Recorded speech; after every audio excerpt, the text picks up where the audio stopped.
Hello all, this is Arjun. So in this video today, we will be discussing design of shafts. This is a part 2 of our previous video. So in our previous video, what we discussed, we derived few equations like stress due to tensile axial force was 4p pi d square, where small d is the diameter of my shaft and p is the force, right? This was my equation number 1 earlier. Then we derived stress due to bending moment was 32 m upon pi d cube, where small d was diameter of our shaft, m was our bending moment. And finally tau, which is our shear stress, which was equal to 16 t upon pi d cube, where d is the diameter of our shaft again and t is the torsion moment applied. This was my shear stress, right? So after that, now we'll discuss how we'll draw our Mohr circle, right? So like when the shaft is subjected to combination of loads. So when my shaft, suppose if this is my shaft, it is subjected to axial force, it is subjected to torsion, it is subjected to bending force. So how stresses will act, right? So the normal stresses will be denoting by sigma x here, and the shear stresses will be denoting by tau here, right? So first is our case number 1. In this case, if my shaft is subjected to combination of axial force, bending moment and torsional moment, so my sigma x will be equal to sigma t plus sigma b. What is sigma t? Sigma t is stresses due to tensile axial force. And what is sigma b? Stresses due to bending moment, right? Then our case number 2. What is my case number 2?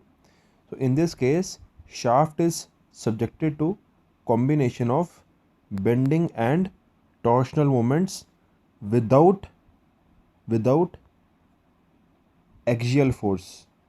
So if there will be no axial force, so sigma t won't be there, right? So case number 2 says sigma x will be equal to sigma b. So my sigma b is stresses due to bending, right? Now this is given, this is my sigma x,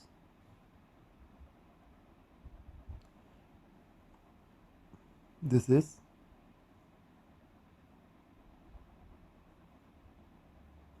tau,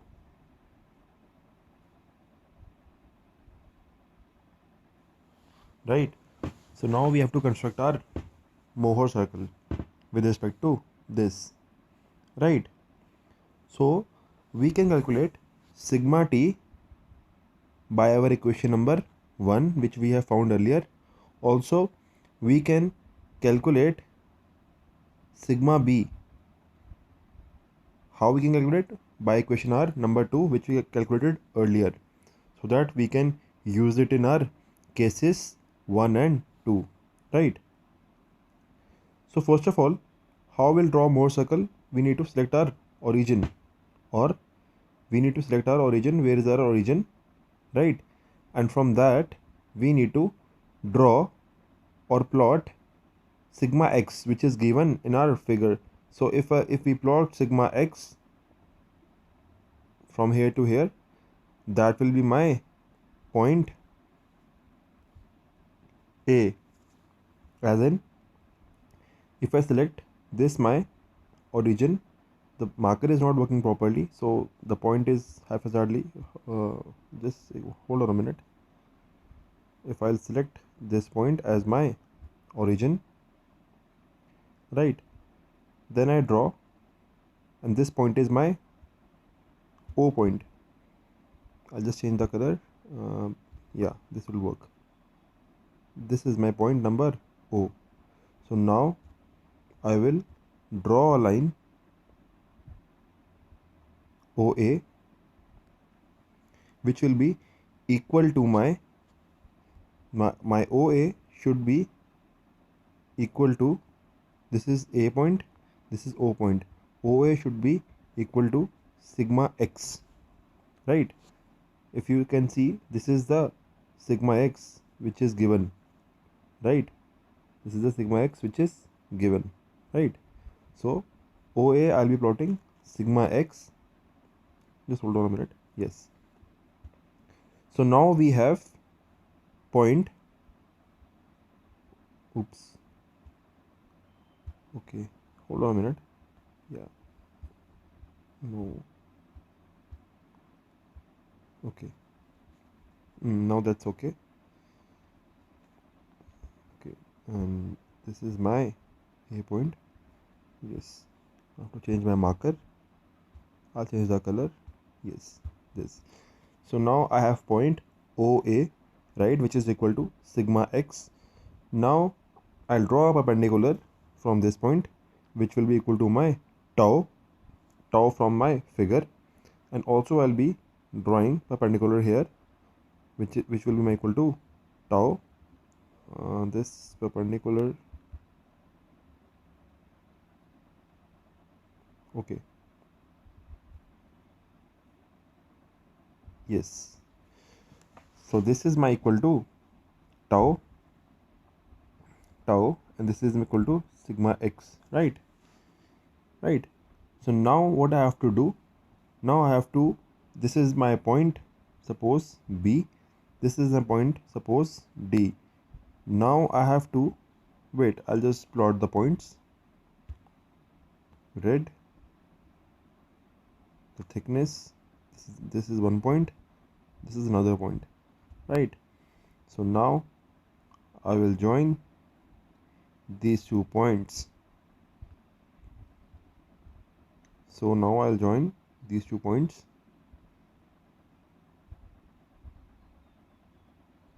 Right.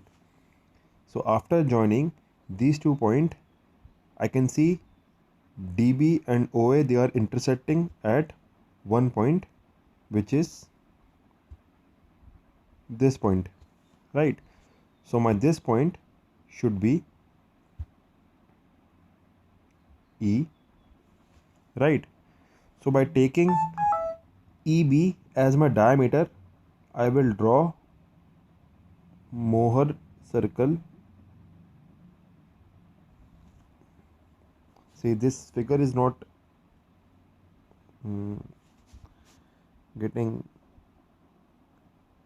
due to the lack of space in my phone, I am unable to draw perfect circle. So this is my Mohr circle. If I take diameter EB, right? Okay. Now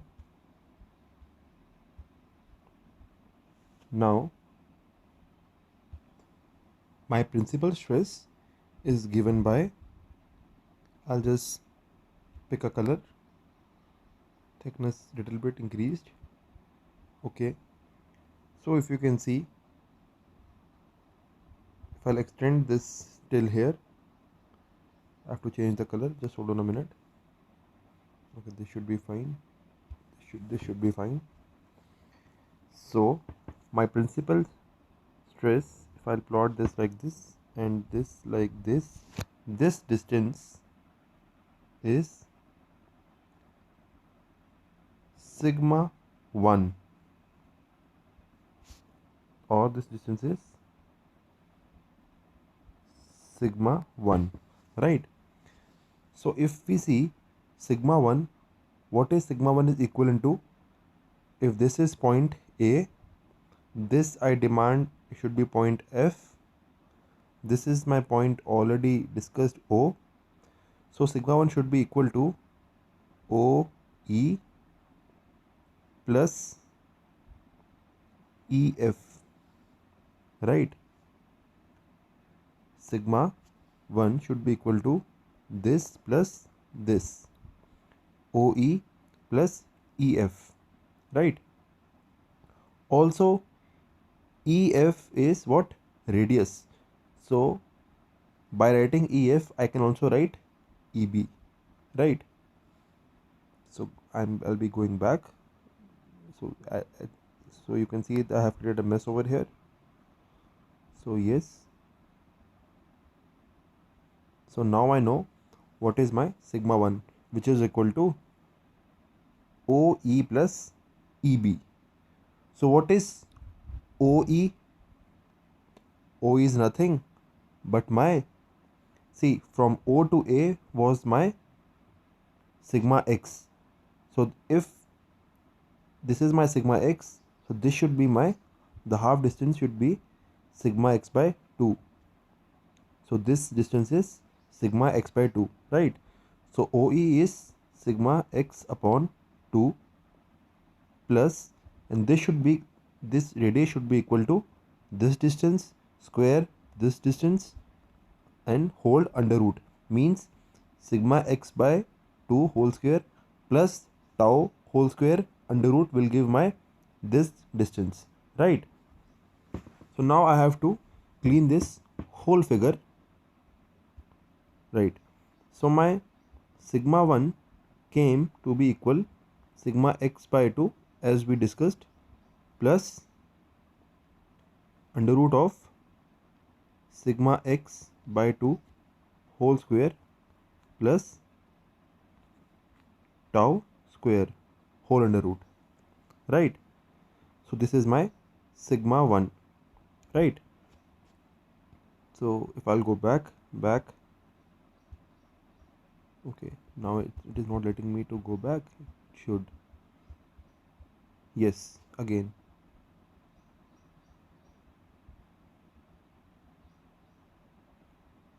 Just filling the diagram. Yeah, this is okay now. Also this is the radius, right? This radius is equal to, from this point to this point, this is equal to tau max, right? This is equal to my principal shear stress. Tau max is my principal shear stress. So tau max should be equivalent to, if this point is E, so this point I can deemed as H. So EH. So my tau max is equivalent to EH. So if we already know this line is equivalent to this line, since both are radius. We have calculated this line, right, which is equivalent to sigma x by 2 whole square plus tau whole square and whole is under root, right?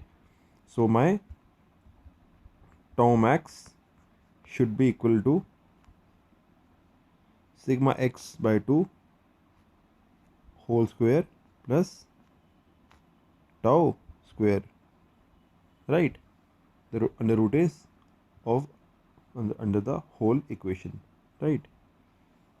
So I'll write it clearly. So tau max should be equal to sigma x by 2 square plus tau square, right? So if our shaft is subjected to bending and torsion moments without any axial force, we use normally maximum principal stress theory, but we'll be using maximum shear stress theory, since the diameter, these equations are used to calculate the diameter of the shaft on the basis of maximum shear stress theory. And why is that? Since maximum shear stress theory is applicable to ductile materials, and we know our shaft is made up of ductile materials, right? So the expressions, they are already given in our data book, and also tau max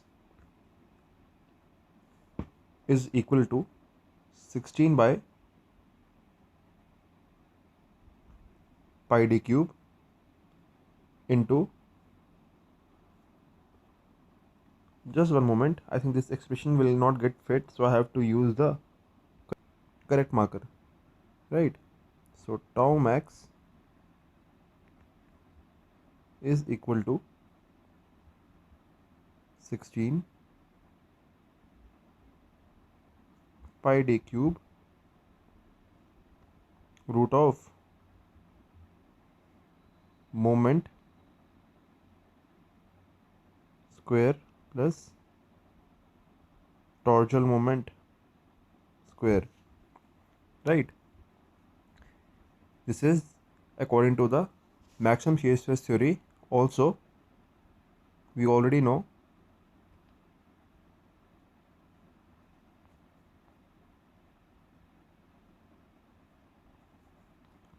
our shear strength is half of yield strength according to maximum shear stress theory, as in if our material will fail at 250 Newton per mm square due to tensile force, but if shear force acts upon it, it will fail at 125 Newton per mm square, right? So also we can write sigma 1 equal to 16 by pi d cube. This is combined bending and torsion. Remember, we did this topic in third semester, combined torsion and bending. This is equal to the bending moment m, the root of bending moment m square plus t square, right?